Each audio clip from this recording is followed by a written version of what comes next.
So ప్రతి ఒక్కరికి ఎలా ఉంటుందంటే అండి, డైరెక్ట్ గానా లేదంటే ఆయన వాళ్ళ రైటర్ గా వాళ్ళు ప్రొఫెషన్ అండ్ ప్యాషన్ రెండు ఇండస్ట్రీలో ఉన్నాయి. బట్ నేను ప్రొఫెషన్ గా బయట ఉన్నాను, బట్ ప్యాషన్ అనేది ఇండస్ట్రీలో ఆగిపోయింది.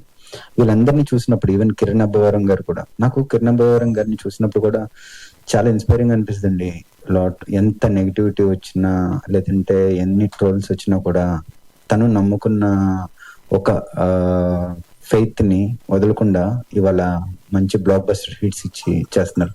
ప్రతి ఒక్కటి లెర్నింగ్ ప్రాసెస్ అండి. సో వీళ్ళందరూ నాకు ఇన్స్పైర్ గానే అనిపిస్తారు. ఎవరి జర్నీ చూసినా కూడా from nowhere they will come. And the only thing I observe common in everything, వీళ్ళందరిలో కామన్ గా చూసేది ఏంటి అంటే వాళ్ళు ఆ పట్టుదల ఉంది చూసారా. ఎంత కష్టం వచ్చినా ఎంత నెగిటివ్ వచ్చినా కూడా వాళ్ళు నమ్ముకున్న సిద్ధాంతానికి నిలబెడతారు కదండి. అది నాకు బాగా నచ్చుతుందండి. నేను కూడా అదే సిద్ధాంతాన్ని నమ్ముతాను. Thank you sir, all the best. Thank you. Thank you so much to all the media friends and thank you so much team Krishna Leela. So cinema content అయితే చాలా